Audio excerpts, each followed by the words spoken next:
So just a quick connection on how Binta and I know each other. I think it becomes relevant over the course of this conversation.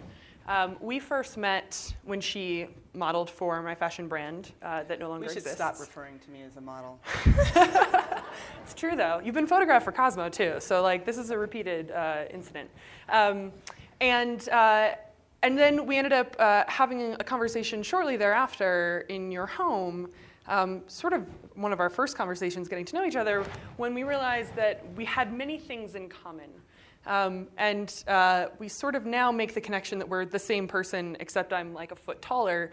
But other than that, we're basically similar. And I think it might be odd on the surface, but in particular, we realized we both had attended Interlochen, that she had gone for summer camp playing bass and trombone. I had gone to the academy studying piano, cello, and voice.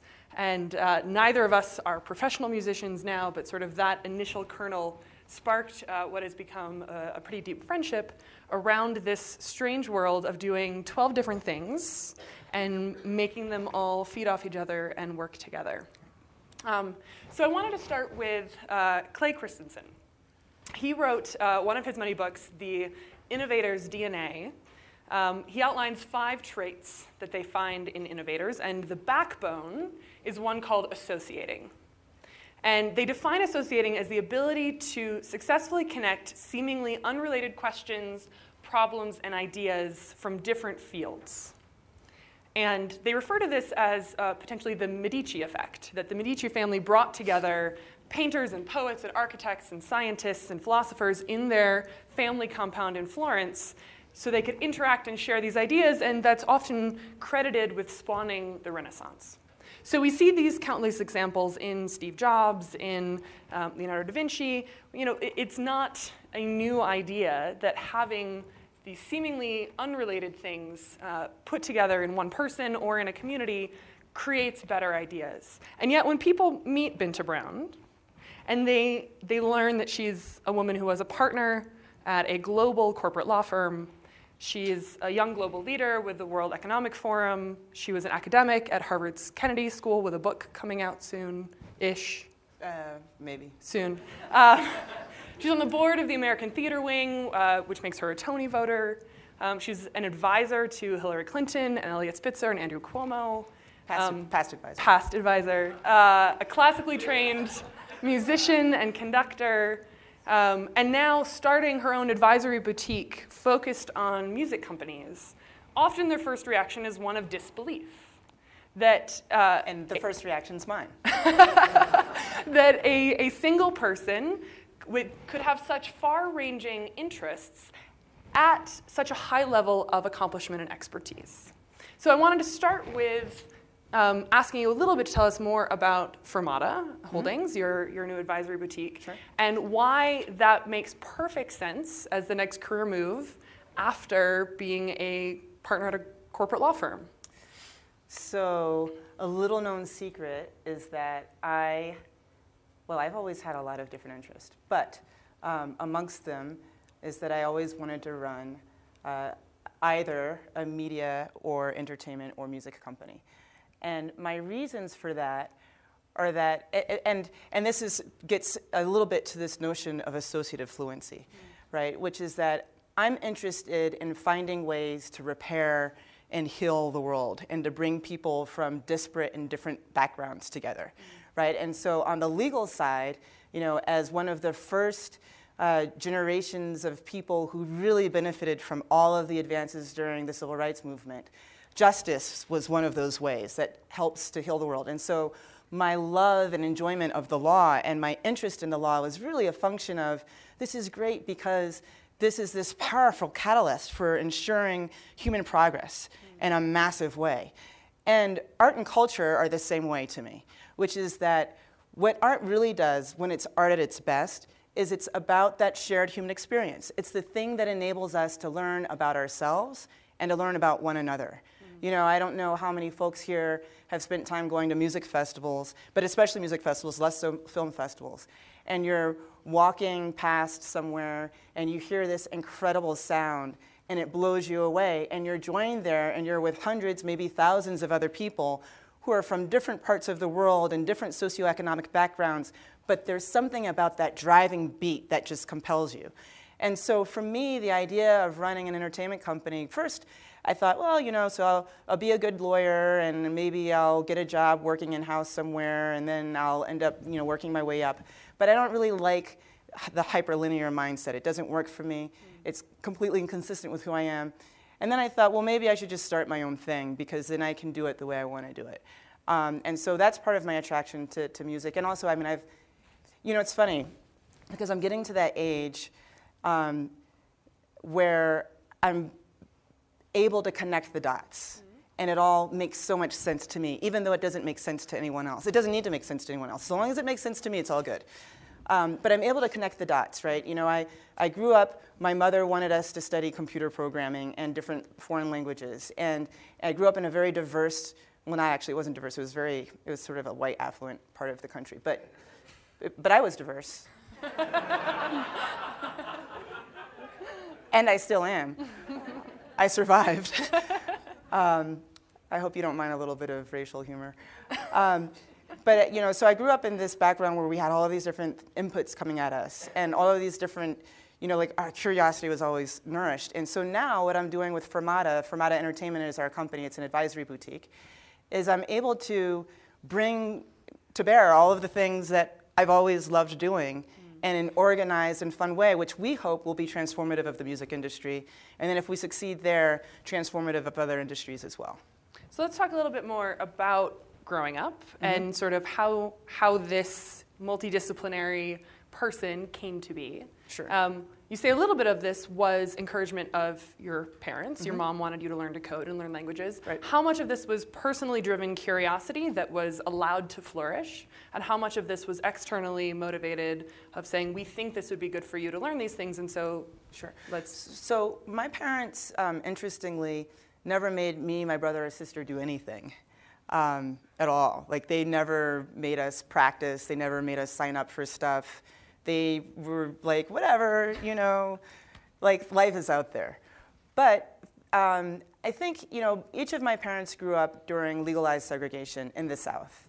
And there were a variety of things that, as a result of that, they actually just couldn't do, right? So even if they had the desire to do certain things, the way the world was then didn't permit them to do that. So for them, with us, I think the idea that there are all of these different things out there for us to try and to learn and to nourish ourselves, it was exciting to them.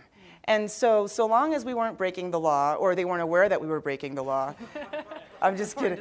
This is on the record. I'm kidding. So long as we weren't getting ourselves into big trouble, they were very permissive. I had incredibly permissive parents. So when I remember when I was 6 years old and we were in Texas, and I come from a very musical family, and also, interestingly, for Americans of any socioeconomic background, a very highly educated family. I think I'm third or fourth generation, at least master's degree. Wow. On both sides of the family, with the exception of one of my grandmothers, which probably plays into this a little bit, but I don't want to make too much of that because I don't think that that's what makes this special. I think it helped, but it's not the whole story. But I remember when I was 6 or 7 years old, and my mother's family is from Texas, and I split my summers before Interlock, and I split my summers between New Orleans and Texas, which is why I say I'm half Texan and half New Orleanian, because those are real cultural places. And I was in my grandmother's parlor, and it was a hot summer day, and the lemonade was being passed out, and we walked in. My mother was sitting here, I was sitting here, and my grandmother was playing Scott Joplin, and it was just this incredible sound. And I looked over at my mom, and I said, Mom, I want to play the piano. And I want to be really, really good, like Grandmommy, because that's so pretty. And it just made me feel so good. So everything, and then when I wanted to play soccer, my mom's like, play it. So, but the thing is that they always said to us, number one, you're not allowed to quit. You know, so if you sign up for something, you're going to do it.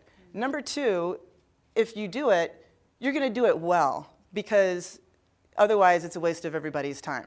Number three, the more things you sign up for isn't an excuse and doesn't become an excuse to start failing or doing less at the other things, because you've made a commitment. You've made a commitment to the people you're working with. You've made a commitment to the art. You've made a commitment to the sport. you have to be disciplined. And so the more things, we piled on, the more things I did. But I had to excel at them. I couldn't quit. And I had to be committed to myself and to other people. And so I was just really blessed in having parents who created an environment that nurtured our interest. At the same time, my mother, I think also in part because of the civil rights movement and the way they grew up, she had all of these ideas about things that we should try. My mother's an artist, my father's a writer.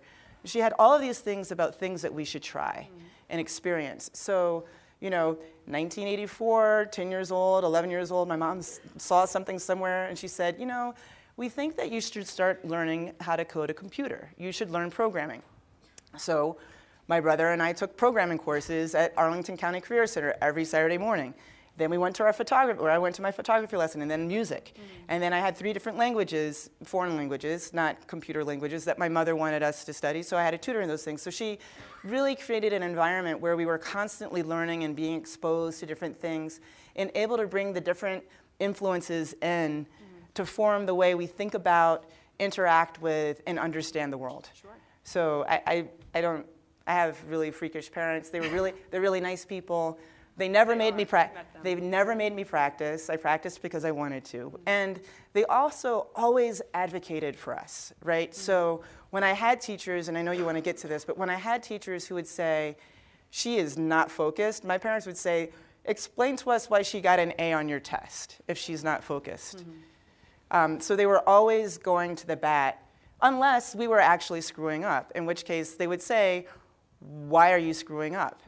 And this is not a judgment on my parents, but I remember my dad saying once, you got a B+. What's going on? So, I'm familiar with that conversation. If you've seen Scandal, there's actually a really wonderful scene about this with Olivia Pope and her dad, and I'm like, oh my God, that's my father! But my dad doesn't do the kinds of things he does. I don't think. So this is sort of leading me to this next question. So you know this, I was a double major in college in math and theater and did additional concentrations in music, political science, and physics. And was trying to decide what I wanted to do after college and said, well, I'll either do a PhD in math or I'll go off on this career in theater and opera. And I'm not sure which it is, so I'll apply for both and we'll see how the cards fall. And was interviewing for PhD programs in math and went to the top choice that I was interested in. And they said, why do you want to come here? And I said, well, first, you have the best number theory program in the country. Second, you have an amazing music school, and I want to sing in your choir. And third, you have this amazing professor in your linguistics department. He wrote my favorite book. And I think there could be some really interesting interdisciplinary work that I could do as a number theorist with music and linguistics. And they said, that's an awful reason to come here. You need to focus. You need to pick one thing, and you need to stick with it for the next 7 years. And if you don't think you can do that, you shouldn't come, and you shouldn't be getting a PhD. And I said, great, okay. And I moved to New York and got a job at the Metropolitan Opera. So it all worked out, and I came back to my math and tech roots 5 years later after business school. But I see this in my program at the American Museum of Natural History that I run now for girls in computer science. A lot of the research says girls like STEM. They like computer science. They like technical subjects. The problem is they also like 12 other things. Right. And if you make them focus, if you make them specialize, that's not a problem at all, no. But when you make them pick one or prioritize, often STEM doesn't make the top of the list. Right. And so have you had these instances where people have pushed back on these multiple interests and these multiple professions that you're running simultaneously and said, no, you need to focus, you can't do all of these things, we think this is distracting, and we're going to penalize you for that. Yeah, so much so that I decided to start my own company and quit my big corporate law job, right? I mean, the law is bizarrely and strangely so hyperlinear, where everybody is like this all of the time. And that's strange to me, because I think that if one could argue that I actually am a good advisor, and there are people who've made that argument, Many. I'll let other people litigate the truth. But if you can make the argument that I'm a good advisor, the reason that I'm a good advisor is because I'm able to draw upon a variety of different influences in solving problems, right? So the nature of problem solving, which I think is what leaders are called to be, is inherently creative. And you can't create in the absence of having a variety of different influences to bring into play, right? So when we think of the people who've been most successful, or we've held as being successful in a particular kind of way, they're people who are really, really good at knowing which things to include and which things to drop, which things to include and which things to drop. So it requires surveying and experimenting and experiencing different things. But you can't drop anything and you can't focus on certain things unless you know what you're dropping. And you can't, and you can't create this stew and solve the problem unless you're exposed to a panoply of things, right? So, you know, I was very much inspired by the Renaissance. I love the Renaissance. The Renaissance is great. But I was also inspired not by the managers and the partners when I was coming up who were just ahead of me. And this is no offense. I know this is being recorded. I don't want to get in trouble with anyone. But I was inspired by the guys who were running the firms, you know, and I was inspired by the guys who were running other firms and other companies. And they are guys, or were guys, still are mostly guys. It's changing, trust me.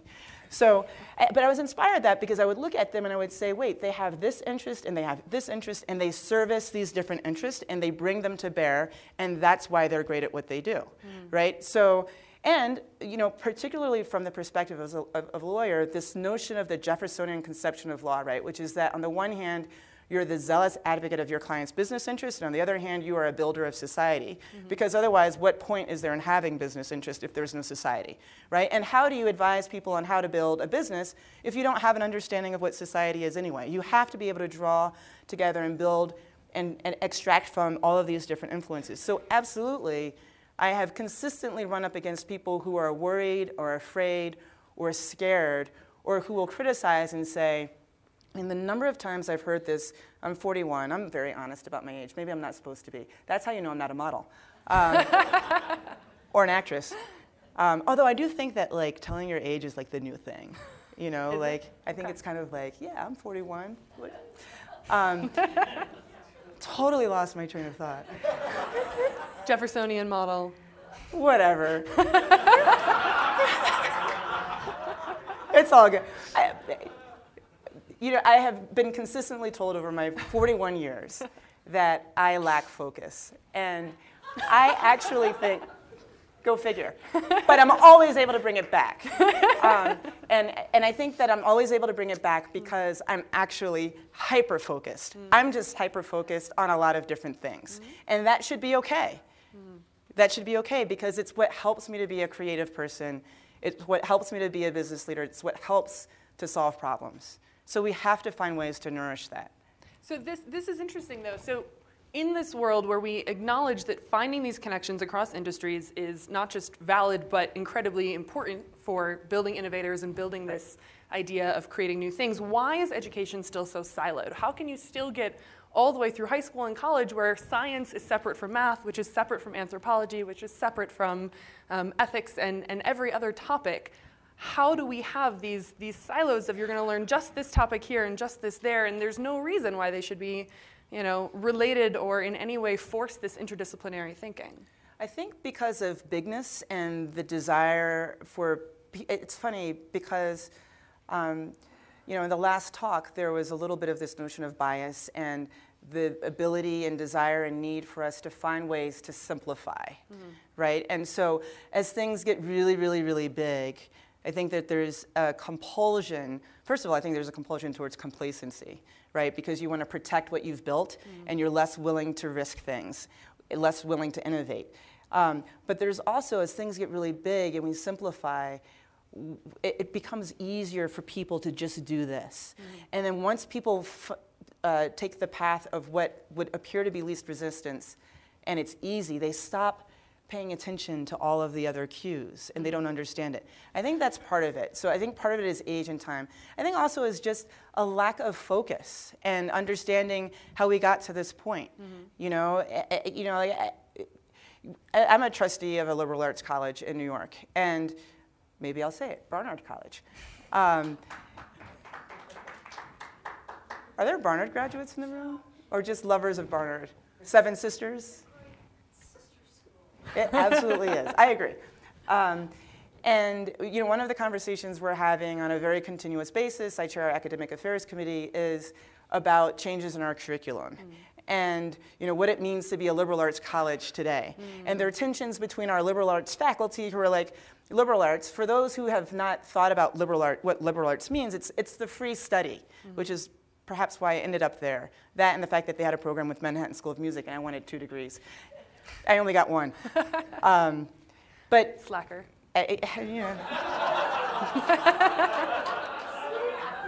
I mean, it's hard to study music, economics, history, and political science. But whatever. We can discuss that later. We'll go head to head. But we're constantly having this conversation because we do want our students to be educated in STEM, and we want them to be prepared for the workforce. And the faculty will push back and they'll say, are we becoming a technical school? And then you have all of these schools that have become communication schools where they're teaching. My thinking is that you can't really teach communications unless you are teaching all of the other stuff. So I don't know how it got to be this way, but I think part of it is bigness, part of it is complacency, part of it is kind of a laziness that we have. And I would also submit that part of it is likely a form of fear. Like I have a former colleague or a person that I know, since everybody knows where I've worked, oops. So there's someone that I met once upon a time. I'm totally going to make up this story now. And this person said to me, I said, why do you like practicing law? Like, why do you like doing what you do? And what are the differences between me and you? And this person said, I'm really comfortable with the 4 corners because then I know exactly what I have to do and I can predict that. And I can make a living doing it at the same time. Now, this was before 2008. And all of the people who thought this way, like all of the people who are risk averse, who went to Wall Street and who said, okay, so it's 4 corners. So I know if I do X, Y, and Z, then I'll be able to get this. And I know if I do X, Y, and Z, then I'll be a partner, and I'll make this much money, and then I'll have that, and I can kind of, like people like a kind of stability. And when you start mixing things up and like throwing things around in the pie too much, not all of us can really confidently absorb and be in that world. And so then our education system, I think that in turn reflects the safety that a lot of us desire. And what I would like to see is a way to manage the safety that some of us desire with the complexity and the grittiness and the dirtiness that others of us relish so that we can keep solving problems. Because I think that what happens is that there are probably other kids out there who didn't have parents, I'm pretty sure, who didn't have parents like I had, who were like, try everything, do this, like, my parents always found a way to pay for all this. That's the thing that blows my mind. My dad's a journalist. He shouldn't have been able to pay for any of it. Not that journalists can't pay for things. Well, it's not a social comment, but back when media companies made money. But that's true too. Back when it meant something to be a syndicated columnist. Today it doesn't mean anything. Everybody's syndicated. But I'm very, very much aware that there are a lot of people who don't have parents who are like, just do whatever you want to do, so long as you don't get into trouble and embarrass our family. That was the other thing they would say. Remember who you are and do not embarrass this family. How am I doing, Mom? Everything working, Dad? So I always had that kind of little thing going in my head, like try not to bring shame to the family. I probably have brought amazing amounts of shame to them over time because my sense of humor is inappropriate. And so how do we create a society and an education system that allows for the kids who, but for the circumstances of their birth, don't have what you and I, and what I would imagine so many people here have, which is the ability to try different things and to fail at them or to succeed. Well, they weren't too allowing of failure. They wanted us to excel. But if we did everything we could possibly do to achieve the outcome that we desired and hoped, and it didn't work out, then they were like, you tried. That's all my family ever wanted. And so if we could take that and then model it writ large, like my brother and sister are not, well, we're very similar in some ways, but we're not, the 3 of us are not exactly the same, And in some ways we kind of represent society. There are people who like to kind of know what's happening, and there are people who like a certain kind of safety, and then there are people like me who are like, why not? Let's try this, let's try that. Maybe it'll work, maybe it won't. You know, let's see what happens. I hope my company works, because it will suck if it doesn't. I mean, I can tell you, even if company fails, you'll land on your feet. Yeah, well, unfortunately, I'm worried that I'd land up in a corporate environment again, and I don't want that. Sorry, but like that's linear, and I can't work that way. So we talked a little bit last night about how part of this sense of focus, and potentially through the educational system, could be a contributing factor to this idea of an industrial economy, where you sort of pick the one thing that you're good at, you plop into the machine, and you do that thing for 40, 50 years, and then you retire. And we're shifting a little bit into how we think about the innovation economy, and what are the skills and what are the experiences that, that children and then down the pipeline, adults need to succeed in this. And then, you know, I see this conversation around STEM, and I'm very much in the world of STEM education now with my program at the museum, and it feels a little bit sometimes like a return to this, pick your thing, gain your technical skill, whether it's coding, whether it's you know, web development, design, whatever that is, and focus on that, and then we'll churn you out through these 3 and 6 month programs, and you go do that thing. Churn, exactly. Yeah, like a machine, as opposed to a human being. Exactly. Right. And then, you know, you see this alternating conversation around, well, it's STEAM, not STEM, it's STEM plus the arts, to which I sort of respond, well, isn't that a liberal arts education? But acknowledging that computer programming and engineering and math are requisite languages as part of a modern liberal arts education. Where does that... They're problem solving, you know, like they're teaching problem solving skills. You know, music, so I did composition for a while and have played a lot. And now I have a music company. Music and coding, I studied coding. I wrote an academic paper on the internet in 1995. Like music and coding and law and all of these different things, they're all kind of, to me, they're actually the same thing. They require the same discipline. They're creative, they're problem solving, they're really rigorous, they require an understanding of a set of rules, right? So I think I'm gonna just jump in, right? I already have. I could jump out and then jump back in again. You are in, stay in. So like as I think about, it's funny. Yes, the answer to the question before was a lot of it is because of industrialization. Now we're moving into a knowledge, well, we've moved into a knowledge and an innovation economy. You can't innovate unless you can solve problems, unless you're creative. You can't be creative unless you're able to draw from a variety of different influences. And so I think because we've been in this one mindset for so long, again, this goes back to the fear point I was making before. People are just, like, we're kind of reasonably afraid. Like, we like safety, we like simplicity, you know, like, those aren't necessarily bad. I like safety too. I really miss financial security. I had financial security before I left my job. I don't have it anymore. I'd like it back. You know, like I'm working really hard to make sure that I get it back. Most of us are not willing to stir up the cookie jar that way. You know, like we're not willing to make messes of our lives. And so, you know, when you think about how do we prepare people for today, we have to start having conversations where people are not afraid, right? Where we're replacing our fears with love and with desire and with our humanity, right? Because all of this is a function of our humanity. I think all of us are interested and curious about different things, but we're not necessarily allowed to service our curiosities. And we're not, you know, we're made afraid if we do this, then we won't have this. If we do this, then we're missing out on this. It's sort of like the whole FOMO thing, but like we have FOMO for our lives, fear of missing out, in case anybody for some reason doesn't know what that is yet. And it's probably an old phrase by now. So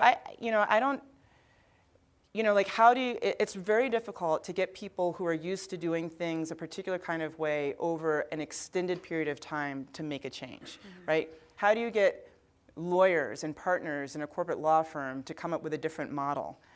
That's really scary for them because the billable hour still works for the people at the top, even if it doesn't necessarily work for clients and if it doesn't work for people at the bottom, right? That's really, really scary. But also the other thing to me that's really scary is we are still seeing one another And that's why I interposed before. We still see each other as machines as opposed to human beings. You know, like now we have this whole thing where we have to brand ourselves. What is the Binta Brown brand? And it drives me crazy because I'm not a brand. I'm a human being, you know, and I'm a human being who loves and feels and hurts and experiences and sees the complexity and the texture of life. And we have to service humanity. That's dignity and liberty. And I know this is a free-willing conversation that's going in a variety of different ways, but trust me, in my mind, it totally makes sense. So, you know, like, how do we service these things? And we have to, because the only way that we create a class of people who can solve problems and who are going to innovate, and innovation is the heart of progress. You know, like, we have two choices. We can progress, or we can stay where we are. Actually, we have three choices. No, two choices. We can progress, or we can stay where we are. And by staying where we are, we actually go backwards, Sure. right? And if we stay where we are and we go backwards because we're afraid and we think that things have to stay the way they are and we don't want to make changes and we don't want to experiment, then we can't obviously progress. This is math, you know math, right? It's like an algebraic equation. And so in order for us to progress as a society, we have to break ourselves from this fear and this desire for this safety and let people know that it's going to be okay. We have to be willing to allow ourselves a certain level. I saw the book about this out there, a certain level of vulnerability, you know, and to remove judgment, you know, so that people can have the freedom to try different things.